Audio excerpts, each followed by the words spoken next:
That rusty Honda is embarrassing our family, my brother shouted. Get a real car or don't come around. I quietly drove away. He followed me home and froze when he saw my garage.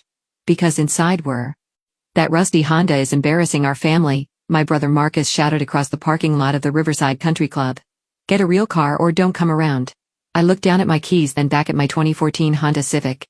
It wasn't rusty, I kept it in excellent condition, but it certainly didn't fit in among the BMWs, Mercedes and Porsches that filled the lot during our monthly family gathering. The car runs fine, Marcus, I said quietly. That's not the point. His face was red with embarrassment.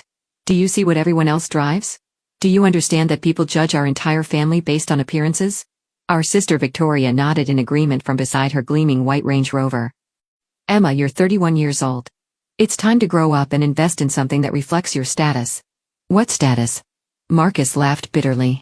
She works at some little non-profit making $35,000 a year. At her age, I was already driving a Porsche and living in a penthouse. Let me back up and explain how we'd gotten to this point. Our monthly family gathering at Riverside Country Club had started 3 hours earlier, and it had been a disaster from the moment I pulled into the parking lot. Dad had been waiting by the entrance, checking his gold Rolex with visible impatience. Emma, you're 20 minutes late. Sorry, Dad. I got caught up finishing a project proposal. Another one of your computer projects? Victoria had asked dismissively as she walked up in her designer heels and $2,000 dress. How are the keyboard lessons going? I teach comprehensive technology skills to underprivileged children. Right, charity work. Marcus had chimed in, straightening his $500 tie. When are you going to get serious about building a real career? Inside the club, the interrogation had begun in earnest. We'd been seated at the family's usual table in the main dining room, surrounded by the city's elite business families. The Hendersons were at the next table. He was the mayor. She owned 3 boutique hotels. The Pattersons sat across the room. Both were surgeons who'd built a private practice empire. The Williamses held court near the windows, real estate moguls who'd developed half the city's upscale neighborhoods. Look around, Emma, Mom had said, gesturing subtly at the other families. These are successful people.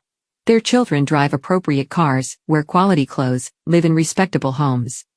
I live in a perfectly good home. A starter house in Millbrook? Victoria had scoffed. That's where college graduates live for 2 years before moving up to something better. Some of us care more about mortgage-free living than impressing neighbors, I'd replied. That's when Marcus had really gotten started. Mortgage-free. You're 31. You should be building wealth, not just avoiding debt. You should be investing in appreciating assets, not just scraping by. I am investing. In what? Your Honda. Victoria had laughed. That thing is 10 years old. It's 7 years old and it's reliable. Dad had shaken his head sadly. Sweetheart, we're trying to help you understand something important. Success isn't just about being comfortable. It's about building something impressive, something that commands respect. Like what Marcus has built? I'd asked. Marcus had smiled proudly. Exactly. I'm a senior partner at Henderson Morrison and Associates. I bill $400 an hour. I drive a Porsche 911. I live in a downtown penthouse and I'm closing on a vacation home in Aspen next month. And Victoria? I own 3 high-end boutiques in the shopping district, Victoria had announced. My stores generated $1,200,000 in revenue last year. That's impressive, I'd said genuinely. Now tell them what you do, Mom had prompted hopefully. I run educational programs that teach technology skills to children who can't afford computers at home. The table had fallen silent. Around us I could see members of other prominent families enjoying their conversations about business deals, investment portfolios and vacation homes. That's nice, Dad had said finally. But what's your 5-year plan? What are you building toward? I'm building toward helping more children gain access to technology education. Marcus had sighed heavily. Emma, that's not a business plan. That's a hobby with good intentions. I disagree. Look, I appreciate that you want to help people, Victoria had said in the condescending tone she'd perfected over the years. But you can't live your whole life as a volunteer. You need to think about your future, your retirement, your ability to contribute meaningfully to society. I believe I am contributing meaningfully. By what metric? Marcus had challenged. How many people have you employed? How much tax revenue have you generated? What kind of economic impact are you making? I'd started to answer but Dad had cut me off. The point is, sweetheart, we're concerned about your long-term prospects. Teaching computer basics to kids is admirable, but it's not sustainable as a career. Why not? Because nonprofits don't pay well, Mom had explained patiently. Because you're not building any equity or ownership. Because you're essentially limiting yourself to whatever grants and donations you can secure. That's when Mrs. Henderson had walked over from the next table, smiling warmly at my parents. Robert, Linda, how lovely to see you both. And Marcus, congratulations on making senior partner. The mayor was just telling me about the brilliant legal work you did on the waterfront development project. Marcus had beamed. Thank you, Mrs. Henderson. It was a complex transaction, but we managed to structure it favorably for all parties. And Victoria, I adore what you've done with your newest boutique. The window displays are absolutely stunning. Thank you so much. We're actually expanding into accessories next quarter. Mrs. Henderson had then turned to me with polite interest. And Emma, your parents are always so proud of you. What field are you in? The table had gone quiet. I could see my family tensing, waiting to see how I'd handle the question. I work in educational technology, I'd said simply. Oh, how interesting. Are you with one of the tech companies downtown? I work independently, focusing on underserved communities. That's wonderful. It's so important to give back. After Mrs. Henderson had returned to her table, my family had looked at me with a mixture of pity and frustration. Do you see the problem? Victoria had asked. When successful people ask about your career, you have to give vague, apologetic answers. I wasn't apologetic. You said you work independently, Marcus had pointed out. That's code for unemployed. I'm not unemployed. But you're not really employed either, Dad had said. You're doing freelance work, project to project, grant to grant. There's no stability, no growth potential, no real business foundation. The conversation had continued like this for another hour, with my family systematically dismantling every aspect of my life choices. My career was unsustainable. My income was inadequate. My living situation was embarrassing. My car was a reflection of failure. The final straw had come when we were leaving the restaurant. At least promise us you'll think about making some changes, Mom had pleaded as we walked toward the parking lot. What kind of changes? Get a real job with a real company, Marcus had said. Something in corporate training or educational consulting. Use your skills in a way that pays properly. And buy a decent car, Victoria had added. Something that doesn't make people feel sorry for you. That's when Marcus had exploded about my Honda, shouting loud enough for half the parking lot to hear. Now, 30 minutes later, I was driving home with Marcus's red Porsche following close behind me in my rearview mirror. He'd clearly decided that our conversation wasn't finished, probably planning to deliver one final lecture about responsibility and realistic expectations. I lived in Millbrook, a middle-class neighborhood that Marcus and Victoria both considered beneath their standards. The houses were modest but well-maintained with small yards and single-car garages. It was exactly the kind of place that successful professionals moved away from as quickly as possible. As I pulled into my driveway, I could see Marcus parking behind me, already shaking his head at the sight of my simple two-story house. It was painted white with blue shutters, had a small front porch, and looked like every other house on the block. Nothing impressive, nothing that would command respect at country club gatherings. Marcus got out of his Porsche and walked toward me with the determined stride of someone who'd spent the entire drive preparing his arguments. Emma, I followed you because we need to finish this conversation. What conversation? The one about your future. About making better choices. He gestured at my house. Look at this place. It's fine for a starter home, but you've been here for 4 years. When are you going to upgrade? When are you going to start building real equity?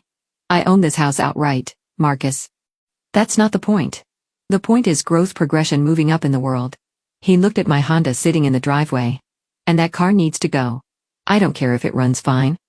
It makes you look like you're struggling. I'm not struggling. Then prove it. Show me one thing in your life that demonstrates success.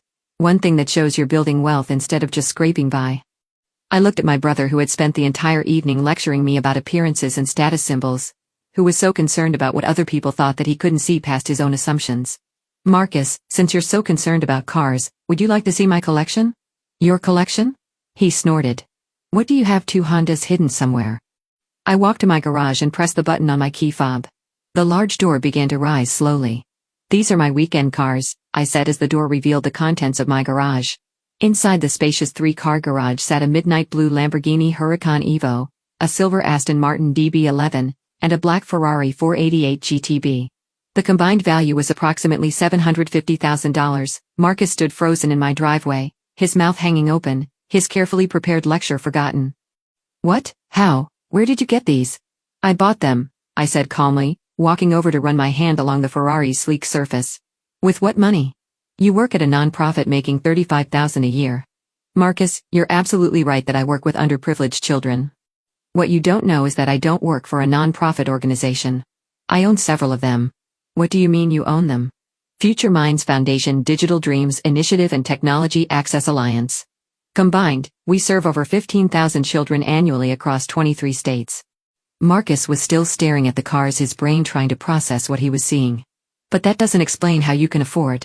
Because those foundations are funded by my primary business. The one you've never bothered to ask about despite dismissing it as computer projects for the past 8 years. I pulled out my phone and showed him the app I'd been working on during family gatherings, the one they all thought was me playing with technology. Digital Learning Dynamics.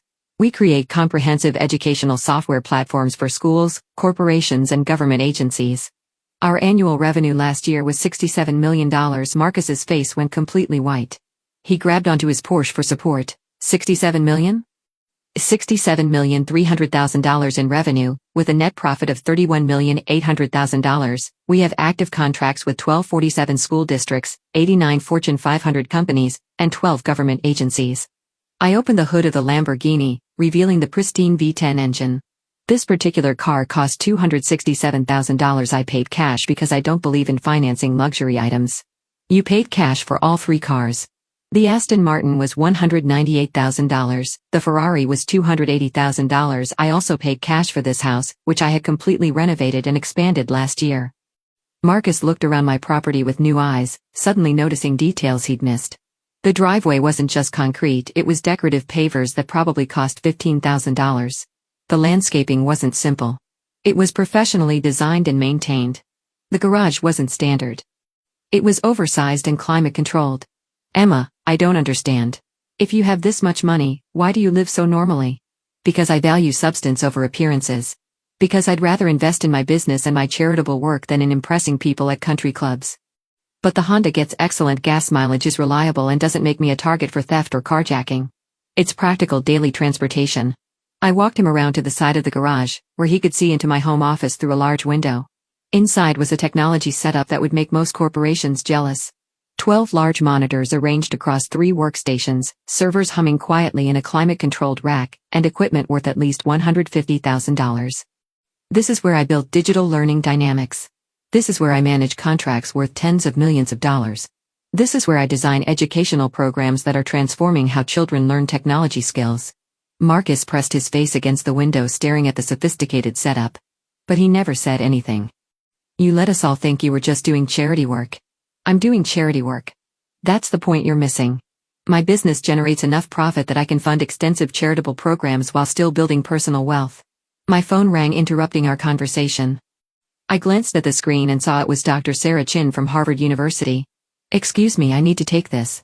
Hello, Dr. Chen. Emma, excellent news. The university board has approved your proposal. Harvard will be implementing digital learning dynamics across all our computer science and education programs starting next semester. Marcus's eyes widened as he read the caller ID on my phone screen. That's fantastic, Dr. Chen.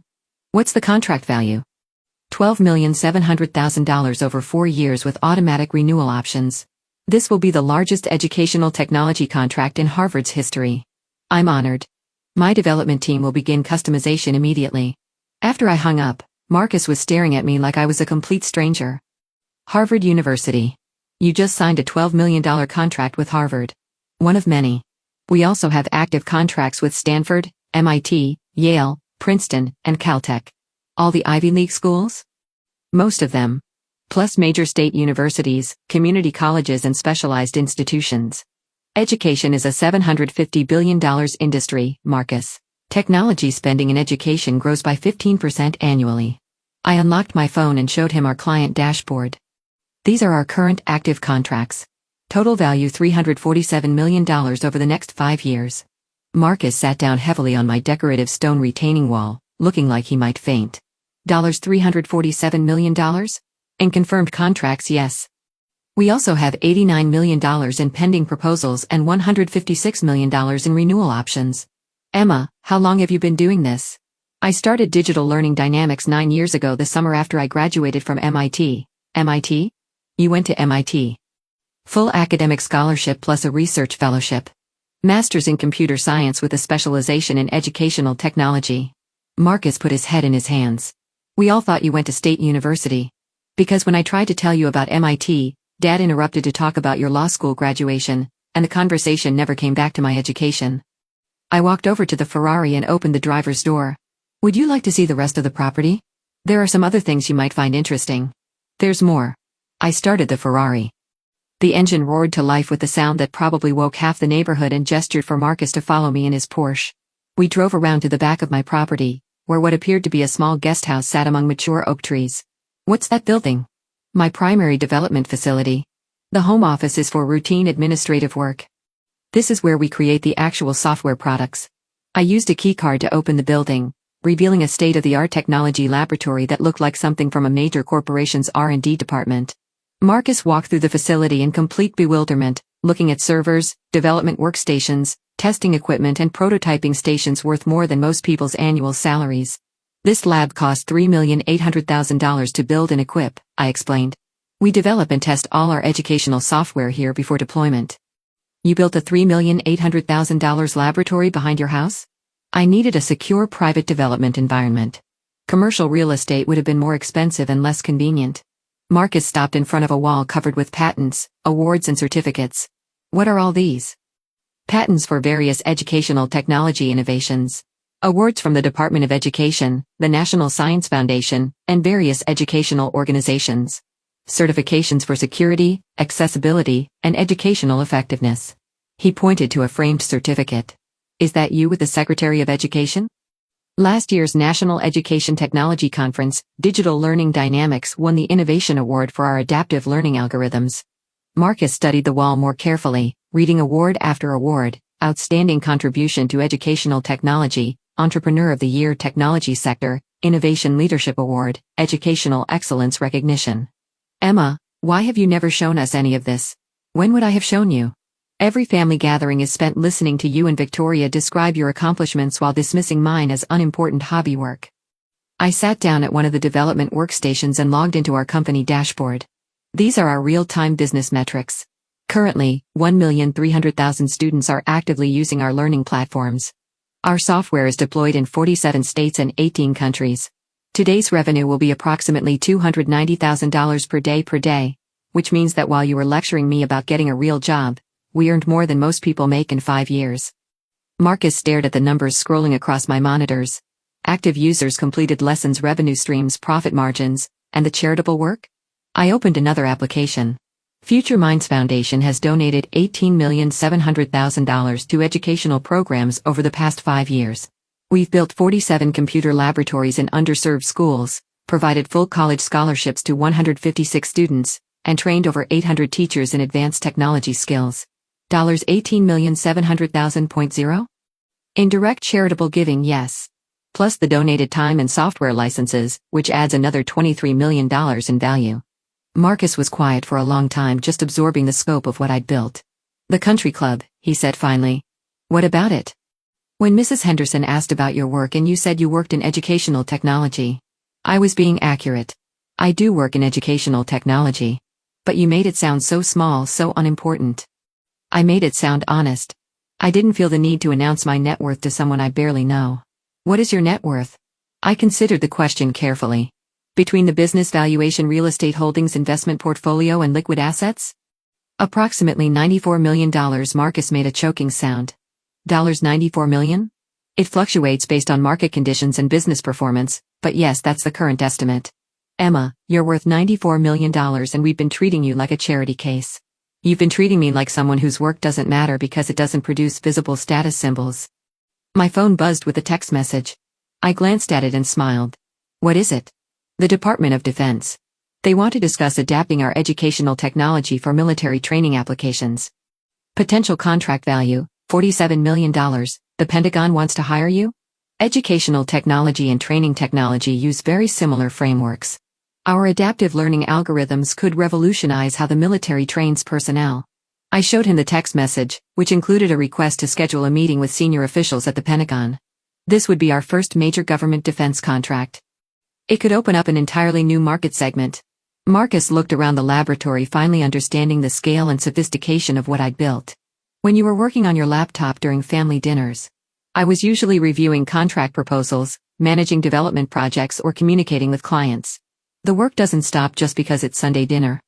And when we told you to stop playing with computers, you were telling a multi-millionaire CEO to abandon the business that was generating more revenue in a month than most people see in a lifetime. We walked back toward the house, where my 3 supercars sat gleaming in the garage like a very expensive rebuke to every assumption my family had made about my success. Emma, I owe you the biggest apology of my life. Yes, you do. We've been completely wrong about everything. About your work, your success, your choices. You've been so focused on what success looks like from the outside that you never bothered to find out what it actually looks like on the inside. Marcus looked at his red Porsche, which suddenly seemed much less impressive parked next to my collection. Your Honda is practical daily transportation that doesn't draw unwanted attention or make me a target for theft. When I want to enjoy performance driving, I have options. And your house is paid for, customized to my needs, and provides the privacy and security necessary for running a multi-million-dollar technology business. And your clothes are comfortable and appropriate for my work environment. I don't need designer labels to validate my success. My phone rang again. This time it was my CFO Janet Rodriguez. Hi Janet. Emma, I wanted to give you the final numbers for Q4. Revenue was $21,400,000, up 43% from last quarter. Net profit was $12,800,000. Marcus's jaw dropped as he overheard the numbers. Excellent. What's our cash position? $31,700,000 in liquid assets, plus the $18 million in the expansion fund. Perfect. Go ahead and authorize the new East Coast facility. Already in progress. The Boston Development Center will be operational by March. After I hung up, Marcus was staring at me with something approaching all. $31 million in cash? Operating capital. We maintain significant liquid assets to fund expansion, handle large development projects, and weather any economic downturns. And you're opening another facility? Our third major development center. We have the main facility here, a secondary center in Austin and now Boston. The East Coast location will help us serve our Ivy League clients more effectively. Marcus sat down on my front steps, overwhelmed by the scope of everything he'd learned. Emma, how can we ever make this up to you? How can we apologize for years of treating you like a failure when you were building an empire? I considered his question carefully. You can start by understanding that success comes in many different forms. You can stop judging people's worth by their possessions. And you can recognize that the most successful people often don't need to advertise their achievements. What else? You can acknowledge that my work helping children gain access to technology education is not just valid but vital. The students we serve today will become the technology leaders of tomorrow. Done. Absolutely done. And you can stop being embarrassed by my Honda. It's a reliable car that serves its purpose well. Marcus laughed, the first genuine laugh I'd heard from him all day. I promise never to complain about your Honda again. My phone buzzed with a text from Victoria. Marcus, what's taking so long? Did you finish explaining to Emma why she needs to get her life together? I showed Marcus the message. What should I tell her? He asked. Tell her that I'll be happy to discuss my life choices at next month's family gathering. And tell her I might drive something different to the country club. Which car will you take? I haven't decided yet. Maybe the Lamborghini. It's been a while since I took it out for a proper drive. Marcus looked back at the garage, where 3 supercars worth $750,000 sat waiting. The family is going to be shocked. Good. Maybe next time they'll ask questions about people's lives instead of making assumptions. As Marcus prepared to leave, he turned back to me one more time. Emma, can I ask you something personal? Sure. When I was shouting at you about your car being embarrassing, what were you thinking? I smiled, remembering my exact thoughts from 3 hours earlier. I was thinking that you cared more about impressing strangers at a country club than you did about understanding your own sister's accomplishments. And now I'm thinking that maybe this family can learn to value substance over appearances. Marcus got back into his Porsche, which looked significantly less impressive than it had when he'd followed me home. Emma, yes. Thank you for not giving up on us even when we gave up on you. As I watched his taillights disappear down Millbrook Drive, I realized that sometimes the best response to judgment isn't argument or explanation. Sometimes it's simply letting people follow you home and discover how wrong their assumptions have been. My phone started ringing almost immediately. First Victoria, then Mom, then Dad. Marcus had clearly made some urgent phone calls. I let them all go to voicemail. Tomorrow would be soon enough for conversations about respect, success, and the difference between appearing wealthy and actually being wealthy.